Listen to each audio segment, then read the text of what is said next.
네, 오늘도 각 가정에서 함께 수요예배로 함께 하신 여러분 주님을 환영합니다. 우리 시간 구주 예수 의지함이 박수 치면서 기쁨으로 함께 찬양하겠습니다. 아멘.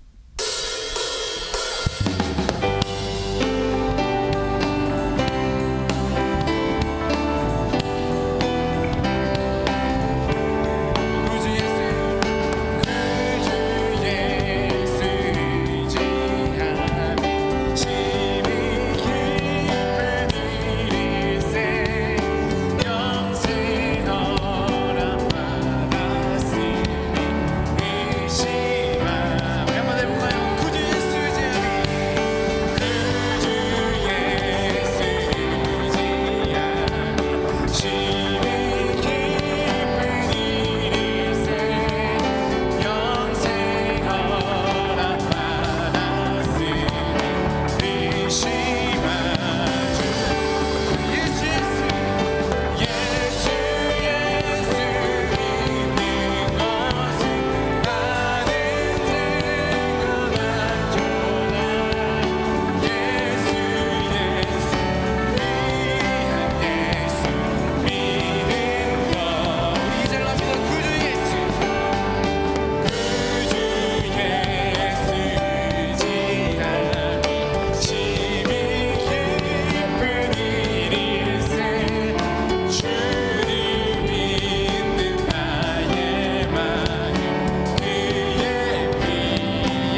주님만이 나의 반석이십니다. 주님만이 나의 구원이십니다. 주님만이 나의 산성이십니다.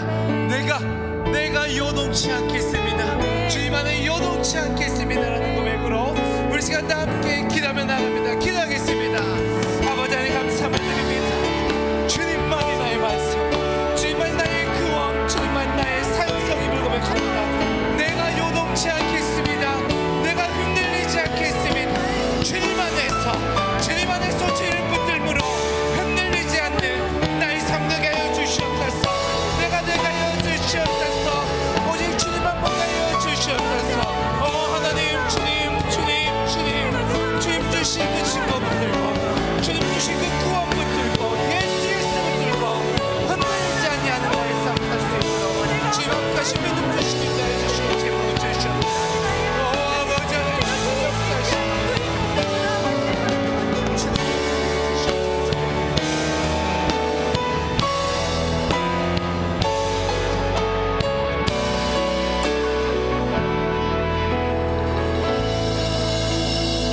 감사합니다. 주님, 흔들리지 않겠습니다. 요동치 않겠습니다. 주님 안에서 주님 붙들며 살아가는 우리 모두가 되겠습니다. 주님 인도해 주시고 믿음 주시고 함께하여 주시옵소서. 감사함을 드립니다.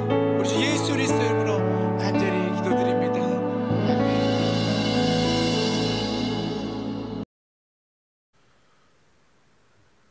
날씨가 많이 추워졌습니다. 코로나 때문에 코로나도 신경을 써야 하는데 또 날씨가 추워져서 감기까지 신경을 써야 되는 이중고가 우리에게 있는 것 같습니다. 어려운 시절이지만 오늘도 하나님의 말씀으로 힘을 얻고 용기를 얻으시는 여러분 되셨으면 좋겠습니다. 오늘 우리에게 주시는 하나님의 말씀을 함께 읽겠습니다. 사사기 16장입니다. 사사기 16장 15절에서 22절까지의 말씀을 함께 보도록 하겠습니다. 사사기 16장 15절에서 22절. 화면이나 성경책을 보시면서 한 목소리로 같이 읽으시겠습니다. 들릴라가 삼손에게 이르되 당신의 마음이 내게 있지 아니하면서 당신이 어찌 나를 사랑한다 하느냐. 당신이 이로써 3번이나 나를 희롱하고 당신의 큰 힘이 무엇으로 말미암아 생기는지를 내게 말하지 아니하였도다 하며 날마다 그 말로 그를 재촉하여 조르매 삼손의 마음이 번뇌하여 죽을 지경이라. 삼손이 진심을 드러내어 그에게 이르되 내 머리 위에는 삭도를 대지 아니하였나니 이는 내가 모태로부터 하나님의 나실인이 되었음이라. 만일 내 머리가 밀리면 내 힘이 내게서 떠나고 나는 약해져서 다른 사람과 같으리라 하니라. 들릴라가 삼손이 진심을 다 알려주므로 사람을 보내어 블레셋 사람들의 방백들을 불러 이르되 삼손이 내게 진심을 알려주었으니 이제 한 번만 올라오라 하니 블레셋 방백들이 손에 은을 가지고 그 여인에게로 올라오니라. 들릴라가 삼손에게 자기 무릎을 베고 자게 하고 사람을 불러 그의 머리털 7가닥을 밀고 괴롭게 하여 본즉 그의 힘이 없어졌더라. 들릴라가 이르되 삼손이여 블레셋 사람이 당신에게 들이닥쳤느니라 하니 삼손이 잠을 깨며 이르기를 내가 전과 같이 나가서 몸을 떨치리라 하였으나 여호와께서 이미 자기를 떠나신 줄을 깨닫지 못하였더라. 블레셋 사람들이 그를 붙잡아 그의 눈을 빼고 끌고 가사에 내려가 놋줄로 매고 그에게 옥에서 맷돌을 돌리게 하였더라. 그의 머리털이 밀린 후에 다시 자라기 시작하니라. 아멘.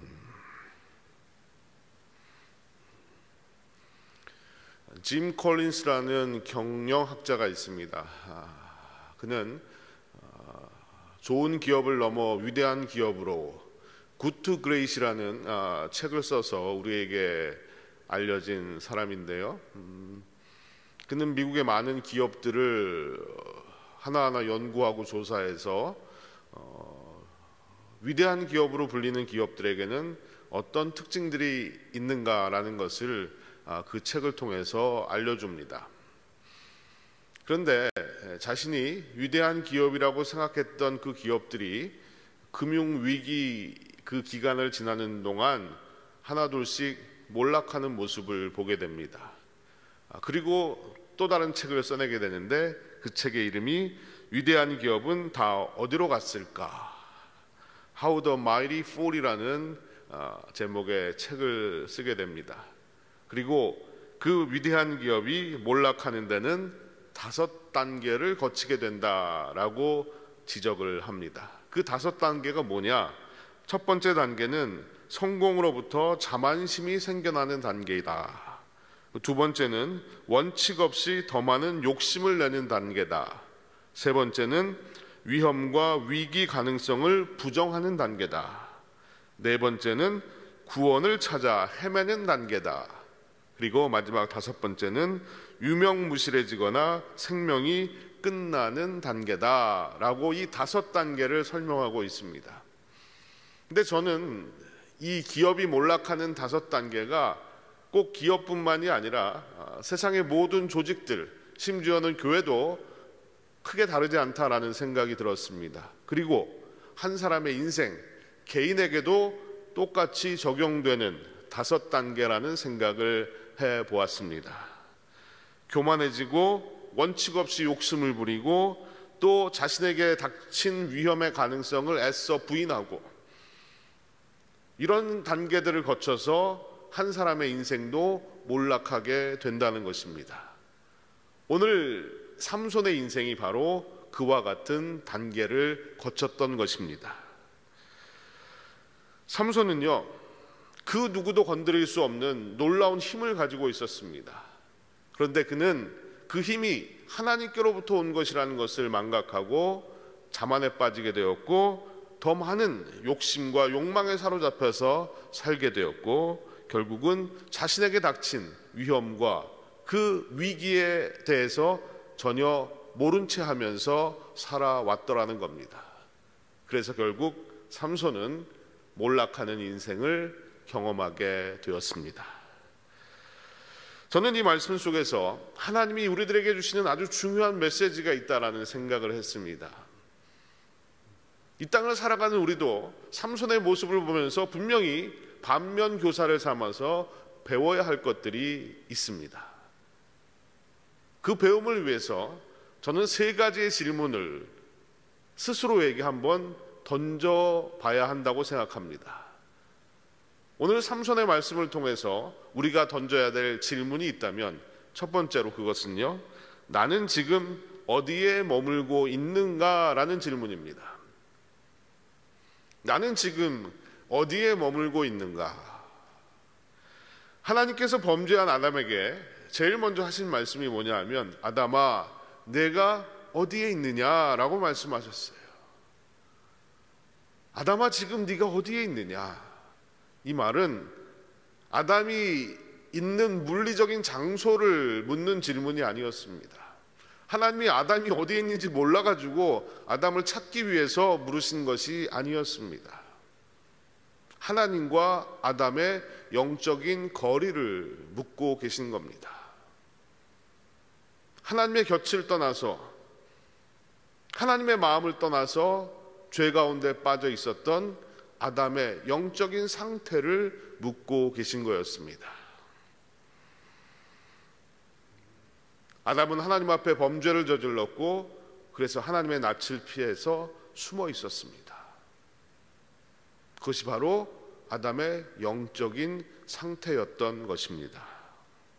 그렇다면 오늘 삼손의 경우는 어떨까요? 우선 물리적인 장소를 한번 생각해 보겠습니다. 삼손이 지금 어디에 있었는지. 삼손은 지금 소렉 골짜기라는 곳에 있었습니다.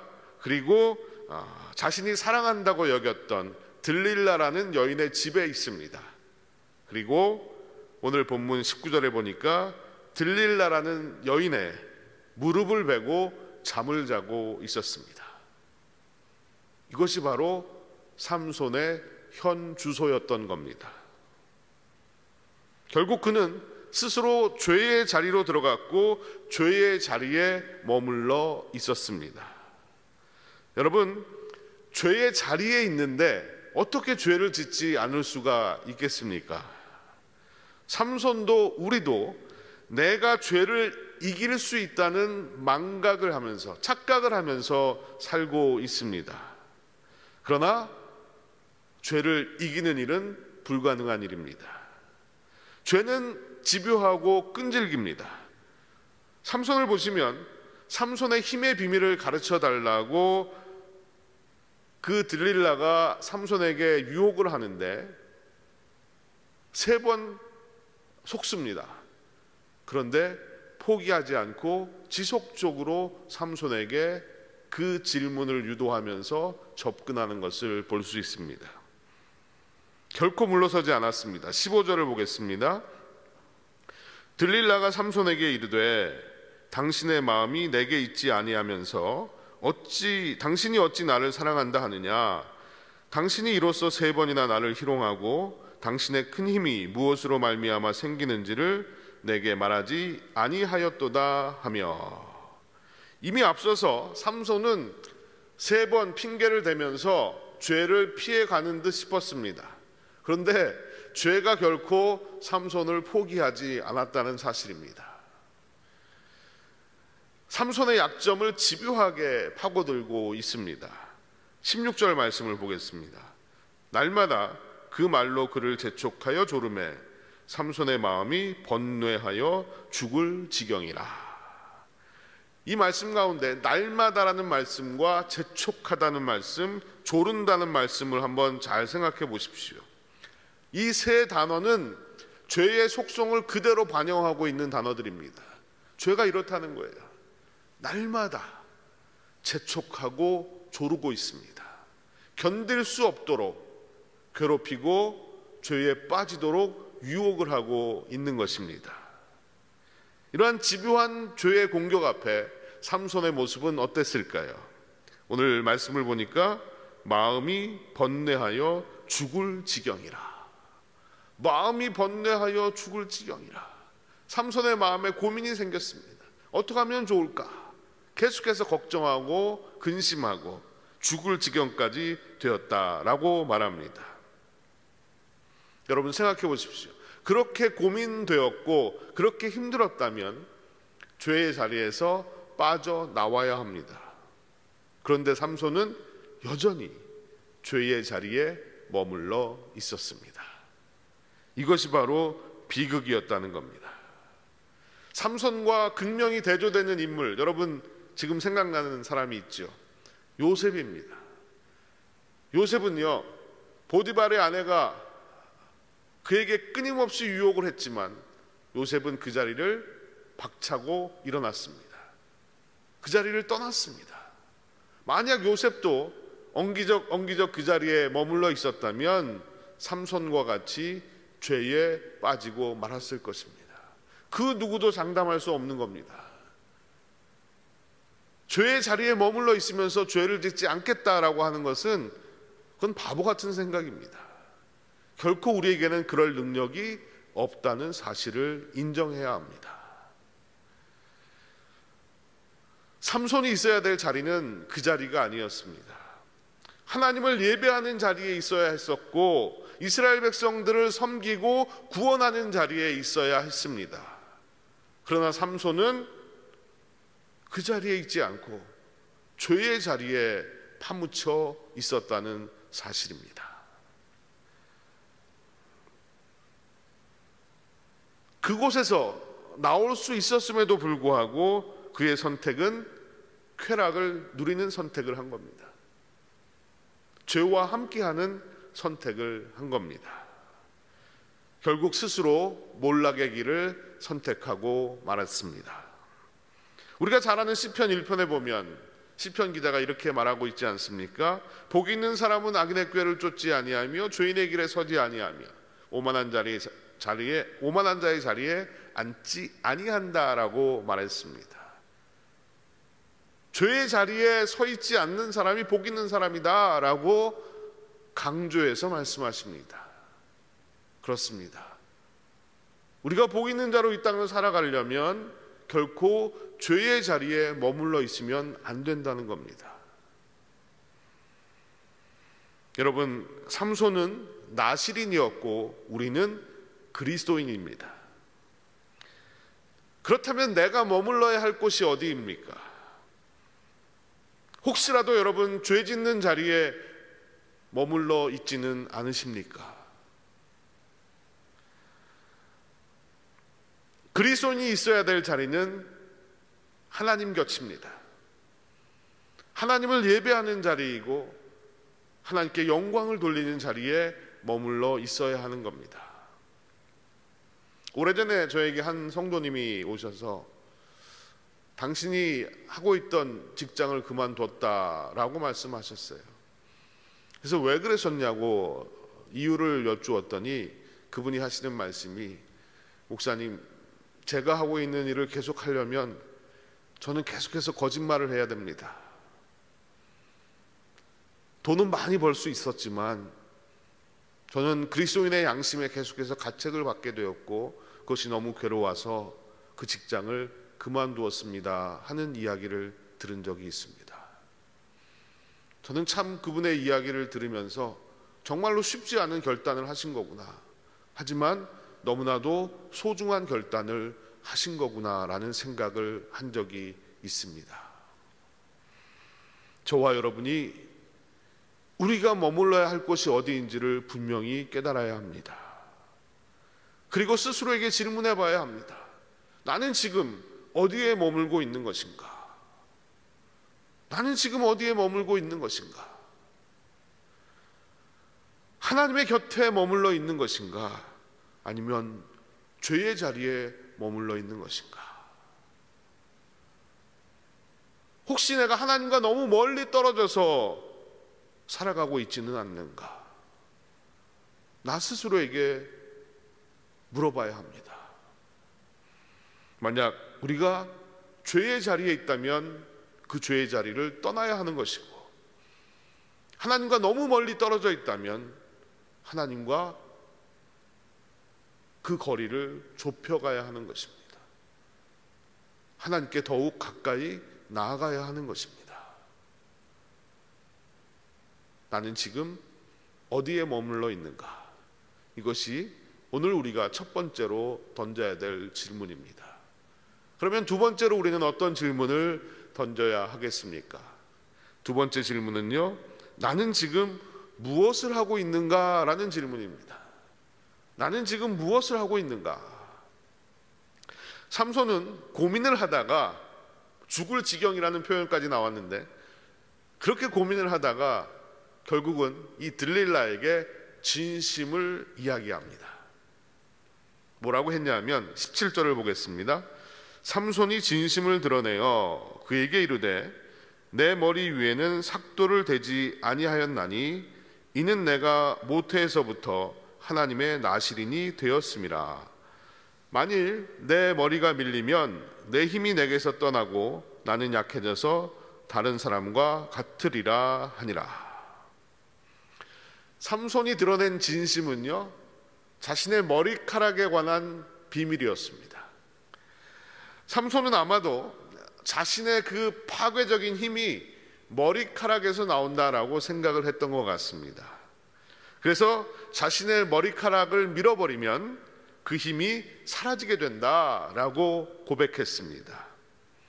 오늘 말씀에 진심이라는 표현을 한 것으로 봐서 삼손은 정말로 자신의 머리카락에서 자신의 힘이 나온다라고 믿었던 것 같습니다. 그러나 여러분, 그 힘의 원천은요, 머리카락이 아니라 하나님이셨습니다. 하나님이 삼손의 힘의 원천이셨던 겁니다. 그러면 여러분들이 생각하시기에 머리카락을 자르니까 힘이 빠졌지 않느냐, 그럼 머리카락에서 힘이 나온 거 맞지 않느냐라고 질문을 하실 수 있습니다. 근데 그런 것이 아니에요. 그 답을 우리가 20절에서 찾을 수가 있는데 20절 말씀을 제가 또 한번 읽어보겠습니다. 들릴라가 이르되 삼손이여 블레셋 사람이 당신에게 들이닥쳤느니라 하니 삼손이 잠을 깨며 이르기를 내가 전과 같이 나가서 몸을 떨치리라 하였으나 여호와께서 이미 자기를 떠나신 줄을 깨닫지 못하였더라. 삼손이 머리카락의 비밀을 알려주자 이 들릴라가 그 즉시로 블레셋 사람들에게 어서 오라고 연락을 합니다. 와서 빨리 잡으라고. 그러면서 그 순간에 삼손의 머리를 밀었습니다. 오늘 말씀을 보니까 19절에 7가닥을 밀었다라는 표현이 나오는데, 이 표현은요, 댕기 머리처럼 꽈놓은 7가닥의 머리를 밀었다라는 그런 의미예요. 그러니까 머리 전체를 밀었다는 말과도 크게 다르지 않습니다. 그리고 블레셋 사람들이 그곳으로 들이닥쳤습니다. 놀란 삼손은 잠에서 깨어가지고 예전처럼 힘을 발휘해서 그 블레셋 사람들을 쳐 부수려고 했어요. 그런데 예전 같은 힘이 없는 겁니다.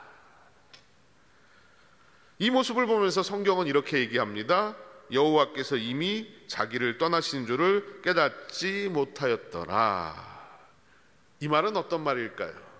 삼손이 지금 힘을 쓸 수 없었던 것은 머리카락이 잘렸기 때문이 아니라 하나님이 삼손을 떠나셨기 때문이다라는 것을 말해주고 있는 겁니다. 삼손은 자신의 머리카락이 마지막 보루라고 생각을 했습니다. 사실 나실인으로서 자신이 지켜야 될 많은 것들은 하나도 지키지 않았습니다. 시체도 만지고요, 술도 마시고 여자들과 즐기고, 나실인이 하지 말아야 될 것들을 서슴없이 하면서 살았습니다. 그런데 유독 머리카락만큼은 자르질 않았습니다. 그 이유가 뭘까요? 아마도 삼손이 말했던 것처럼 자신의 머리카락에서 힘이 나온다고 생각했기 때문일 겁니다.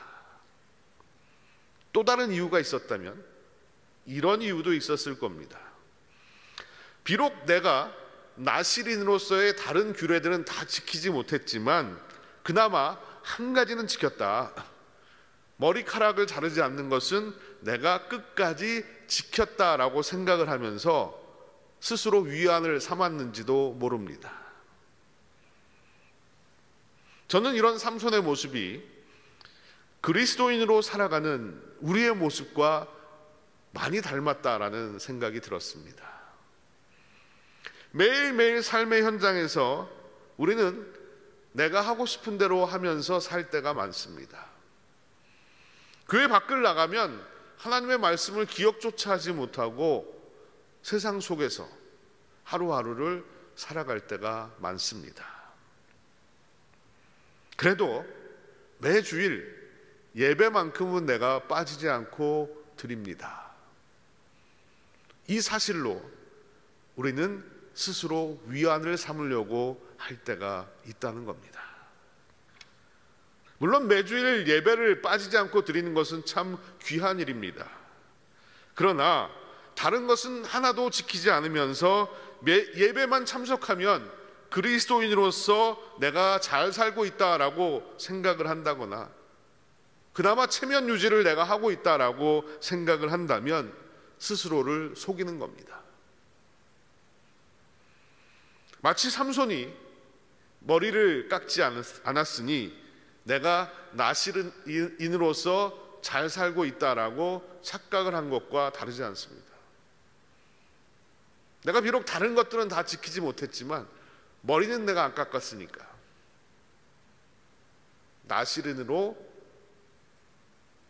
살고 있다라고 위안을 했던 겁니다. 우리도 내가 다른 것은 지키지 못하지만 예배는 참석했다.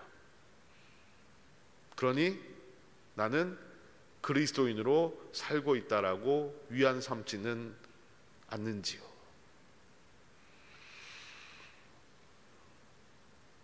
그런데 삼손은요, 이제 마지막 보루마저도 포기합니다.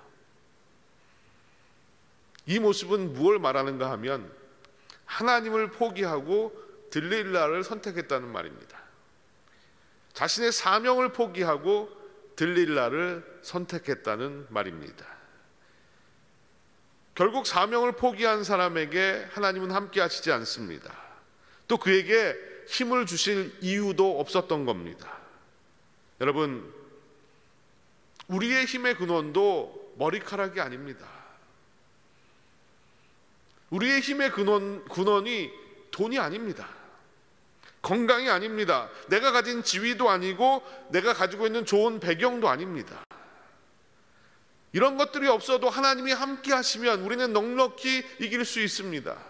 하지만 이 모든 것들을 내가 가지고 있다 할지라도 하나님이 나와 함께 하시지 않으면 우리는 삼손처럼 아무런 힘을 발휘할 수가 없는 것입니다. 몰락의 길을 갈 수밖에 없습니다. 여러분, 중요한 것이 있습니다. 삼손은요, 자신이 들릴라를 사랑한다라고 생각을 했는데요, 정작 들릴라는 삼손을 사랑하지 않았다는 겁니다. 삼손이 혼자서 짝사랑을 하고 있었어요. 이건 뭘 말하는 것일까요? 우리도 세상을 짝사랑하고 있는지도 모릅니다. 힘을 사랑하고 세상을 사랑하고 돈을 사랑하면서 살지만 결국은 그 모든 것이 짝사랑으로 끝난다는 거예요. 내가 아무리 돈을 사랑하고 힘을 사랑해도 돈은 우리를 사랑하지 않습니다. 돈은 결코 나를 사랑하지 않아요. 이것이 돈을 사랑하는 사람의 비극이라는 겁니다. 결국에는 버림을 당하고 말게 됩니다. 여러분은 지금 하나님이 나에게 주신 그 은사로 무엇을 하고 계십니까? 하나님이 나에게 주신 건강과 기술과 능력으로 무엇을 하고 계십니까? 하나님의 영광을 위해서 사용하지 않는 힘을 하나님이 거두어 가실 수 있습니다. 하나님이 우리에게 주신 기회, 시간, 능력과 은사들을 사용하지 않으면 그것들이 다 무력하게 될 수 있습니다. 지금 먹고 사는 일이 바쁘고 힘들고 신경 쓰는 것이 너무 많아서 굳이 하나님의 일을 한다고 부담 갖고 싶지 않습니다. 나중에 좀 여유가 생기면 그때 가서 생각해 보겠습니다. 지금은 그냥 이렇게 있게 가만히 좀 놔주십시오. 이런 생각, 이런 말씀을 하시는 분들이 있습니다. 많은 사람들이 하나님이 주신 은사와 재능과 능력을 세상 살기 바쁘다고 묵혀두면서 살고 있습니다. 하나님이 힘을 주셨을 때 하나님을 위해서 살아야 하고 하나님을 위해서 그 힘을 사용해야 합니다. 만약 그렇지 않는다면 우리는 그 힘을 잃을 수 있습니다. 그 힘을 잃어버릴 날이 곧 오게 될 수 있습니다. 여러분, 삼손의 몰락은요, 하루아침에 일어난 사건이 아닙니다. 그는 매일 한 발짝씩 한 발짝씩 하나님과 멀어지고 있었습니다. 하나님과 멀어지고 나실인의 규례를 어기면서 살아도 삼손이 여전히 힘을 발휘할 수 있었다는 이 사실은요, 하나님께서 그럼에도 불구하고 그를 지켜주셨다는 이야기입니다. 이것을 알지 못했던 삼손은 생각하기를, 야, 이렇게 적당히 살아도 나는 힘 좀 쓰면서 살 수 있구나. 그냥 대충 살아도 되는 거구나. 잘 나가는구나. 이런 생각을 했다는 거죠. 근데 이런 생각이 너무 위험한 생각이었습니다. 여러분 생각해 보세요. 만약에 삼손이 죄를 질 때마다 하나님이 그에게서 힘을 하나씩 하나씩 빼셨다면, 그는 금방 알아차렸을 겁니다. 야, 죄를 지니까 힘이 빠지는구나, 죄를 지면 안 되겠구나 라고 생각을 했을지도 모릅니다. 그런데 여전히 자신의 힘은 살아있다라고 믿었기 때문에 그는 죄악의 자리에서 떠날 생각을 하지 않았던 겁니다. 결국 그로 인해서 삼손은 깊은 수렁에 빠지고 말았습니다. 여러분, 지금 나에게 아무 일이 일어나지 않았다고, 여전히 나는 힘을 쓰면서 잘 살고 있다고, 또 앞으로도 잘 살고 있을 것이라고 착각하면 안 됩니다. 나는 과연 하나님이 내게 주신 그 힘으로 무엇을 하면서 살고 있는지를 물어야 합니다. 내가 그 힘을 엉뚱한 데 사용하고 있고 내게 주신 그 힘이 영원하리라고 생각하는 것은 착각입니다. 하나님이 내게 주신 힘이 있다면 그것은 내 힘이 아니라 하나님의 힘입니다. 그렇다면 그 힘을 주님을 위해서 사용하며 살아야 합니다. 삼손과 같은 몰락의 길을 걷지 않기 위해서 우리는 다시 한번 하나님이 주신 힘이 나에게 있을 때 그 힘을 하나님의 영광을 위해서 쓰면서 살아가는 저와 여러분이 되기를 간절히 소원합니다. 마지막 세 번째로 우리가 던져야 될 질문이 있습니다. 그것은 나는 과연 다시 일어날 수 있을까라는 질문입니다. 나는 과연 다시 일어날 수 있을까? 이 질문은요, 몰락의 경험을 해보신 분들, 또 영적으로 무너지고 쓰러진 사람들, 또한 코로나 시대를 살아가면서 힘든 고통 가운데 있는 모든 사람들이 던져야 될 질문입니다.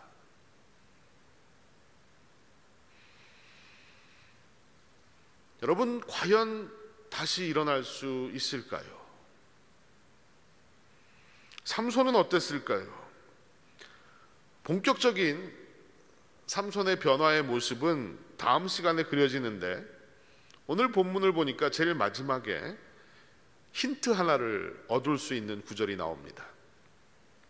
그 말씀이 22절인데 22절을 제가 한번 읽어보겠습니다. 그의 머리털이 밀린 후에 다시 자라기 시작하니라. 그의 머리털이 밀린 후에 다시 자라기 시작하니라. 뜬금없이 이 말이 여기서 왜 나올까요? 이 말씀은 삼손의 반전을 예고하는 말씀입니다. 다시 일어날 수 있을까라는 질문에 답을 주신 거예요.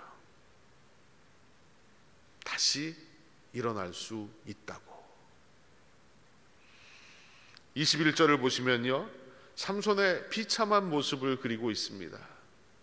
뭐라고 돼 있냐 하면, 블레셋 사람들이 그를 붙잡아 그의 눈을 빼고 끌고 가사에 내려가 놋줄로 매고 그에게 옥에서 맷돌을 돌리게 하였더라. 블레셋 사람들에게 붙잡힌 삼손은요, 힘이 빠져버렸기 때문에 속수무책으로 당하고 말았습니다. 두 눈을 다 빼버렸어요. 앞이 보이지 않게 되었습니다.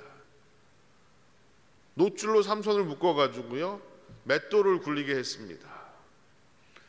여러분들도 혹시 영화에서 그런 장면을 보신 기억이 있는지 모르시겠지만 저도 어렴풋이 기억이 나요. 삼손에 관한 영화를 예전에 본 적이 있는 것 같은데, 삼손이 그 소들이 끄는 그런 큰 맷돌 같은 거 있잖아요. 그거를 이렇게 막 끄는 그런 장면이 기억이 나는데, 학자들은요, 삼손이 이 돌렸던 맷돌은 그런 짐승들이 끄는 어마어마한 크기의 맷돌이 아니었다라고 주장을 합니다. 저도 그 주장이 일리가 있다라고 생각을 하는데요. 왜 그런가 하면 삼손이 이미 힘이 빠졌잖아요. 그 큰 맷돌을 굴릴 만한 힘이 삼손에게는 남아있지 않았습니다. 결국 삼손이 굴렸던 맷돌이라는 것은 아주 작은 아낙네들이 돌리는 그런 아주 작은 맷돌이었다라고 하는 것이죠. 왜 그랬을까요? 왜 그런 것들을 돌리게 했을까요? 그것은 삼손의 자존심에 상처를 주기 위함이었습니다. 삼손에게 치욕스러운 일을 경험하게 하기 위해서 블레셋 사람들이, 여인들이 돌리는 그 맷돌을 삼손에게 돌리게 했을 것이라는 거죠. 그러나 하나님은 이 모습을 그냥 보고만 계시지 않았습니다. 삼손의 머리털이 다시 자라게 하셨습니다. 그러면 머리털이 자랐다라는 말이 왜 여기서 나오는 것일까요? 이 장면은요, 삼손을 향한 하나님의 배려와 사랑을 보여주는 겁니다. 하나님은 굳이 삼손의 머리털을 자라게 하실 이유가 없었습니다.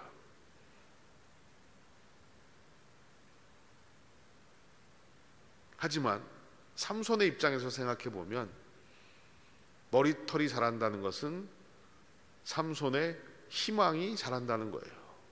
왜냐하면 삼손은 자신의 힘이 머리털에서 나온다라고 믿고 있었기 때문입니다. 머리털이 자라지 않아도 하나님이 그와 함께 하시면 얼마든지 삼손은 힘을 발휘할 수 있었고, 하나님의 능력에 붙들리면 그는 얼마든지 블레셋 사람들을 무찌를 수 있었습니다. 하나님은 그렇게 하실 수 있었어요. 당장이라도 삼손에게 힘을 주셔서 블레셋 사람을 쳐부술 수 있는 그런 능력을 나타내실 수 있었습니다. 그런데 하나님은 그렇게 하시지 않았다는 거죠. 삼손에게 희망을 주시기 위해서. 그리고 머리털이 자라려면 시간이 필요한 거 아니겠습니까? 그 시간 동안 삼손이 회개하면서 자신을 돌아보게 하시기 위해서 하나님은 굳이 이런 방법을 택하셨던 겁니다. 삼손을 위해, 삼손을 향한 하나님의 배려와 사랑이었다는 사실입니다. 여러분, 이 말씀에서 다시라는 말에 주목하시기 바랍니다. 이스라엘을 구원하기 위한 하나님의 계획이 다시 시작이 된 것입니다. 무너진 삼손을 다시 회복하고 세우셔서 애초에 삼손을 통해서 이스라엘을 구원하시고자 했던 하나님의 계획이 다시 시작이 된 겁니다. 그렇습니다. 다시 시작하시는 하나님이 계시기에 우리는 그분 안에서 다시 시작할 수가 있습니다. 눈이 빠지고 사슬에 묶여서도 다시 꿈을 꿀 수가 있는 것입니다. 하나님과의 관계가 회복되고 하나님이 나에게 힘을 주시면 우리는 새롭게 될 수가 있습니다. 오늘 이 말씀은 코로나 시대를 살아가는 우리 모두에게 주시는 말씀인 것입니다. 다시 자라기 시작하니라. 다시 자라기 시작하니라. 이 말씀을 여러분들 마음에 새기시길 바랍니다. 내가 이 땅을 살아가면서 몰락을 경험했을 때, 무너짐을 경험했을 때, 아픔을 경험했을 때, 다시 일어날 수 없을 것처럼 느껴졌을 때 하나님은 다시 자라게 하신다는 겁니다. 이 사실을 마음속에 새기고 하루하루를 사시면서 주의 은혜로, 주의 능력으로 다시 승리하는 여러분들이 되시기를 간절히 축원드립니다. 기도하시겠습니다.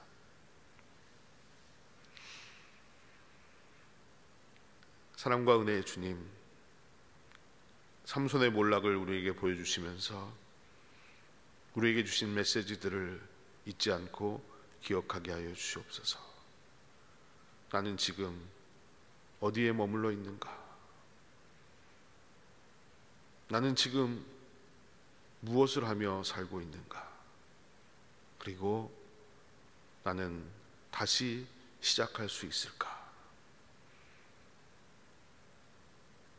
주님, 그리스도인으로 이 땅을 살면서도 여전히 죄의 자리에 머물러 있고 그 자리에서 나올 수 있음에도 불구하고 여전히 그곳에 머물면서 오히려 죄를 즐기면서 살고 있지는 않습니까? 주님, 그곳으로부터 나올 수 있는 은혜를 허락하여 주시옵시고, 내가 하나님께서 맡겨주신 은사와 재능과 능력으로 하나님의 영광을 위한 일을 하며 하나님의 영광의 자리에 머물게 하여 주시옵소서. 주님, 설령 내가 무너지고 넘어진다 할지라도 나를 다시 세우시는, 다시 자라게 하시는 하나님의 놀라운 축복을 덧입기를 소망합니다.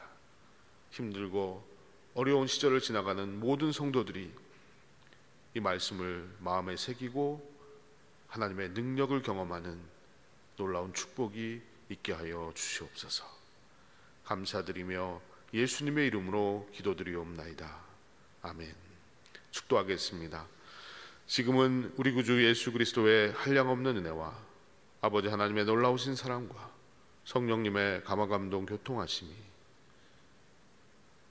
주님 그리스도인으로 이 땅을 온전히 살게 하여 주시옵시며, 오직 나의 힘은 여호와 하나님이시라는 것을 잊지 않고 기억하며 하나님과 동행하여 승리하는 삶을 살게 하여 주시옵소서.